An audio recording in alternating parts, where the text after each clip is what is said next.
So inpatient alcohol detox, and again, these are services that are going to be fewer and far between, so harder for people to be referred to them. GP referrals will probably help. So supporting that, speaking to the GPs where we can get notes updated is really critical, even if they don't stay there. ADFAM, they provide a list of charities and private organisations that can help people recovering and families and community. It's quite a specialist area, or to get the appropriate support. So you get a lot of people that may go into prison, they won't necessarily get the medication because they don't always have the staff that can administer the mental health medication. A lot of the prisons are run by private firms. And that's one of the key things that I find when I'm delivering training in prison. Those are some of the things that people are saying. NHS, you can go onto their websites and you can actually put a search in. And if you type in your postcode, it brings up support that is in your area for various different things. So diversionary model, child-centered approach, together for mental health. Again, all the links are there. Go and check out the websites of these people, because they will become some of the tools that you use in terms of making sure people get the right and appropriate support.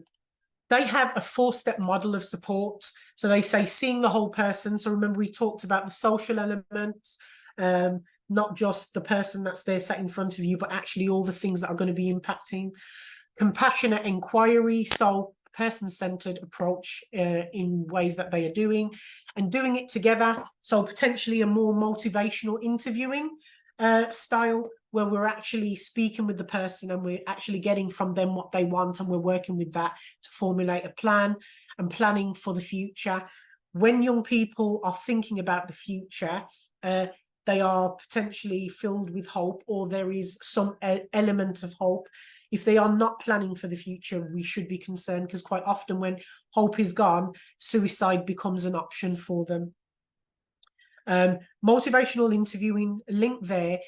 On the About Us tab, there is a very, very useful short video, and it just gives you a really succinct exploration of what it is, what it does. It's used a lot now or by social workers with young people in terms of their interviewing. It's also used a lot in terms of bipolar. But yeah, it's a 4-step model, and it's a person-centered model way of working. Trauma-informed, building resilience, emotional intelligence. Some of those things are quite often missing. So again, types of treatment, counselling, our service provides that. We also provide advocacy. A lot of people that leave the trust and still need support come to us as well. EMDR, someone mentioned that last week. So eye movement, desensitization. So this again is your 4.1.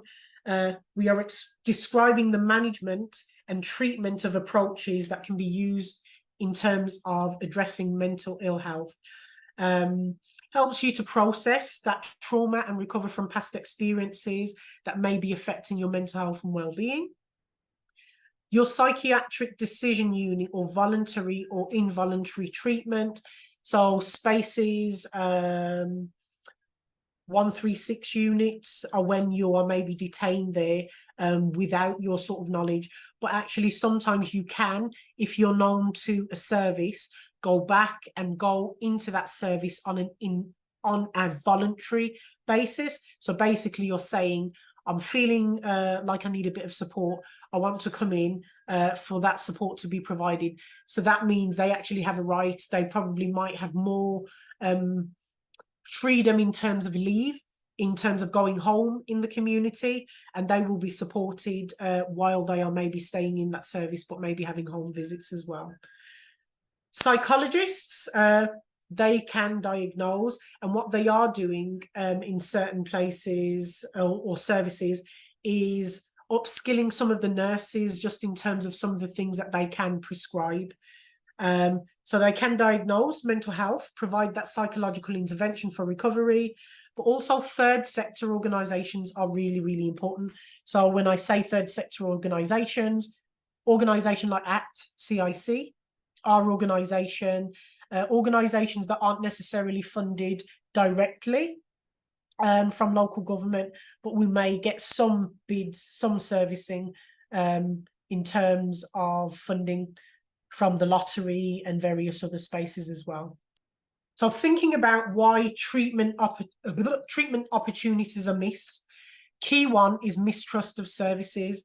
Some of that links back when you think of like the Black communities, BAME communities. Sometimes it's a mistrust of services or maybe a past experience. We said not being signed up to basic health services, such as a GP or dentist. Some of the young people may have been like taken off a list because they've not maybe engaged with the service for 2 or 3 years, and that might be an issue as well. Professionals maybe don't always recognise the signs of gangs and youth violence, so are not maybe looking out when we go to a GP surgery. How it works with GPs is that they sit on a professional register. They must have a minimum amount of continued professional development each year. But my experience of working within GP surgeries is that doctors will specialise in the things that interest them, so they don't have to do a lot more in mental health. They don't have to do anything on gangs and youth violence. If it's a special interest for them, then they will. So what's useful is to maybe when you are contacting a surgery, just ask whether or not people specialise within a certain area, and that might be where you get the best support.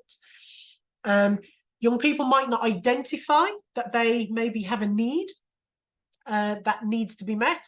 So I think it was you, Elizabeth, that talked about a group of friends or people that you knew that don't actually recognise unwellness or don't actually recognise mental health. So where culture plays a part in that, or whether a lack of insight for someone plays a part of that, that's really important, because the sooner we get treatment, the better in terms of the outcomes, in terms of recovery.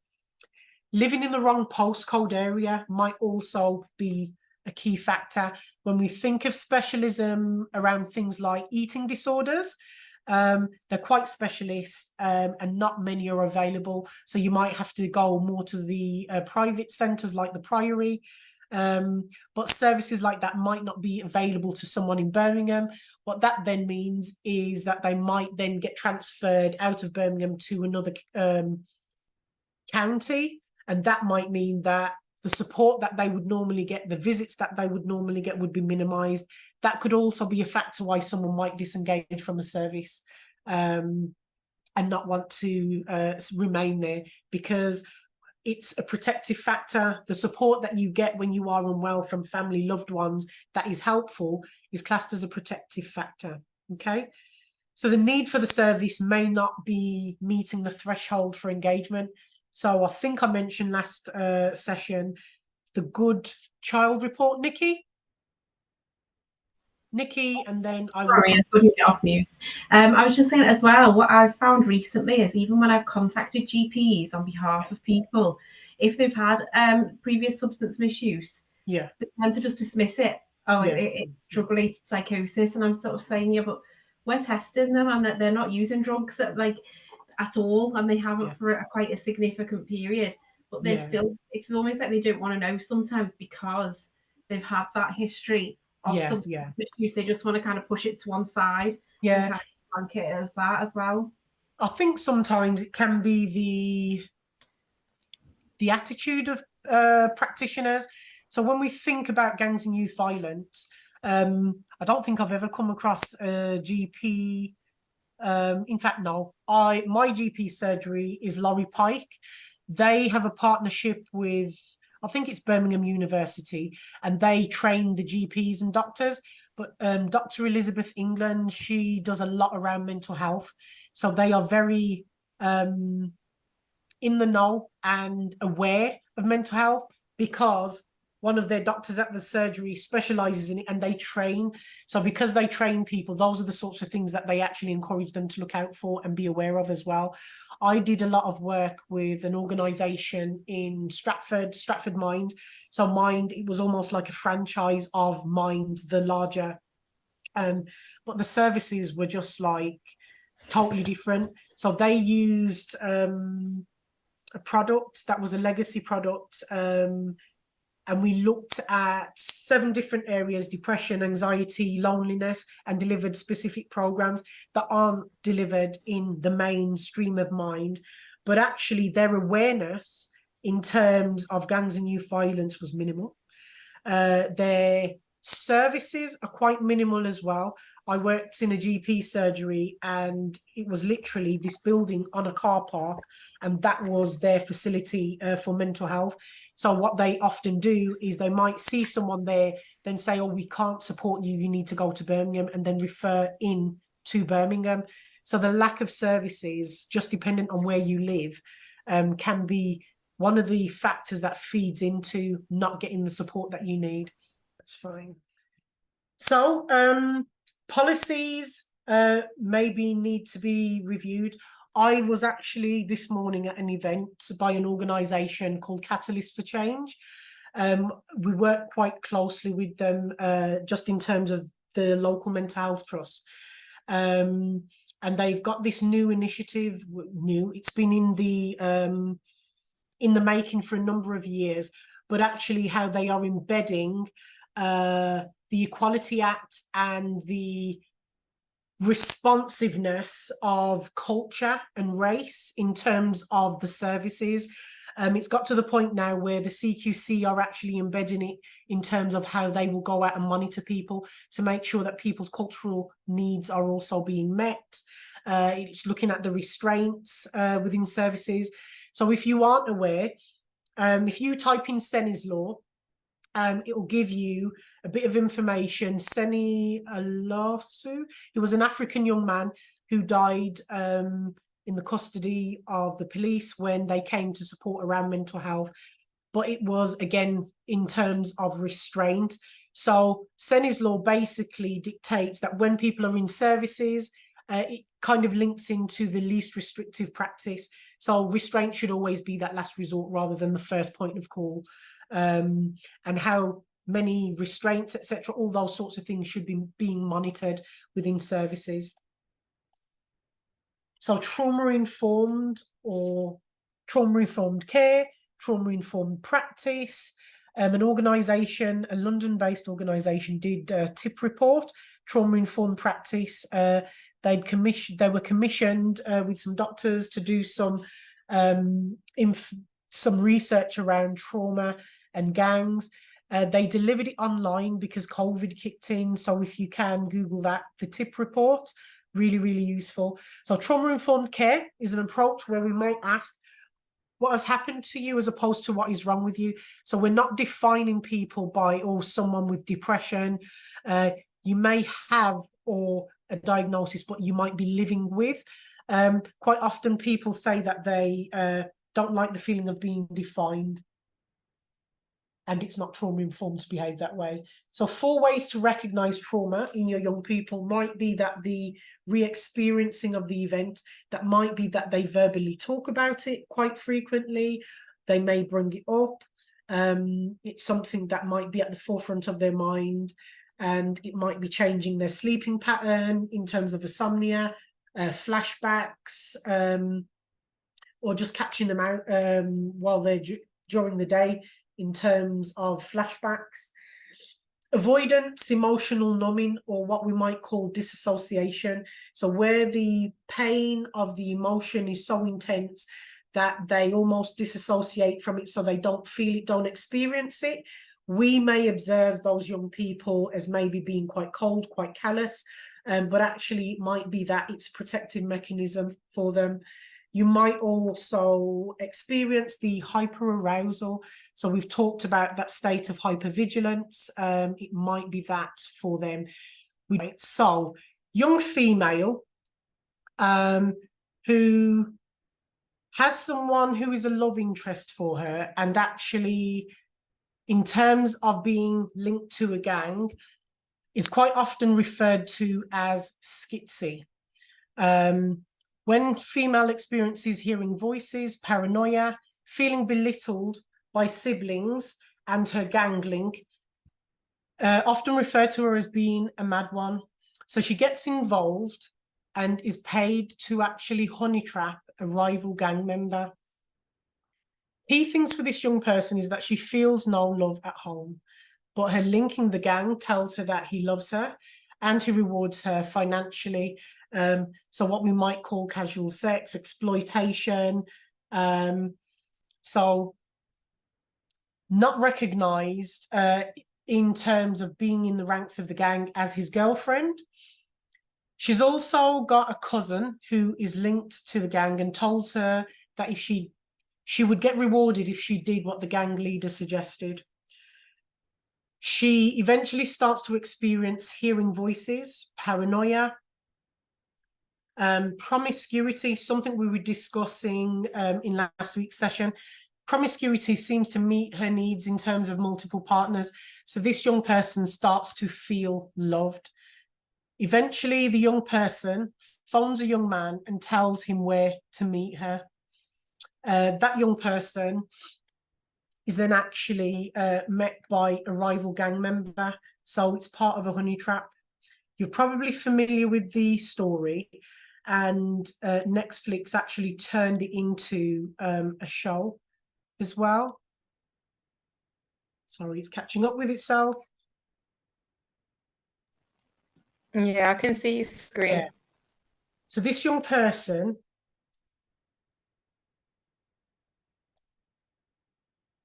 Shakilis. Does anyone remember Shakilis? Shakilis Jones, young man, and how she was portrayed just in terms of the young lady that made the call where he turned up. So this case study is part fiction, so part made up, but the actual story linked back to a 2009 honey trap. It's actually been turned into a Netflix story. Second example, care assistant Leonie Granger, 25 years old, deliberately targeted a 56-year-old man, Mehet Hassan, after meeting him in a Mayfair casino. Befriended this man. So when we think of exploitation and some of the things that actually happen within gangs, she basically befriended him, had access to his home, and then let her boyfriend and his friend in. They actually murdered Mehet, but actually took photos, so they were caught out pretty much by the evidence that they actually took on their phones. And that was partly what helped to convict them. When we're thinking about young people and gangs, think of the exploitation, how people kind of roped in. Also, the vulnerability of the general public. So in terms of intimacy, the honey traps are a key part in terms of how rival gangs may seek to trap. So yeah, there's a Netflix documentary that is useful for you to maybe watch, which depicts the first story, which is a true story. So trauma, and that's secondary or vicarious trauma, that's normally incurred when an individual is exposed to or people who have been traumatized themselves, maybe disturbing descriptions. So even some of what we've explored today might be impacting in terms of vicarious trauma, the videos that we've watched, the things that we've discussed. So things to look out for are yourself being impacted by that. Significant things that have happened, if we think about George Floyd and his death, the way that was televised, that also is a key way just in terms of secondary trauma. Symptoms we said around secondary trauma can be similar to those of PTSD, so that intrusive re-experiencing of that traumatic material, nightmares, flashbacks, maybe just regurgitating it, telling that story, I can't believe that's happened, or you never guess what's happened, telling someone else. Negative changes in beliefs, feelings, and maybe some of that hyper arousal. So secondary trauma, it's been researched loads in terms of first responders, so ambulance people, police officers, nurses, particularly when there's, for example, 7/7 bombings in London, people that are first responders, 9/11, they would normally have a debrief just in terms of everything that's happened. And that is really focusing on the well-being and that check-in. So where justice is denied, where poverty is enforced, where ignorance prevails, and where any one class is made to feel that society is an organised conspiracy to oppress, rob and degrade them, neither persons nor property will be safe. So think about the riots, when things like that happen. Organised gang culture, conspiracy, people feeling oppressed, so lack of services. So when we're thinking about the assignments 1 through to 3 is more about the symptoms, etc. Next week, we'll be covering more about organisations, implementation, and the roles of different people within those organisations. Leave you with a final quote. Frederick Douglass: "It's easier to build strong children than to repair broken men." And that kind of fits in with us being preventative in our approach. If we can prevent our children from facing these ACEs, facing these community issues, then what we do is we prevent some of that trauma, some of that impact. And rather than having to do the reparative work, we're preventative in our approach.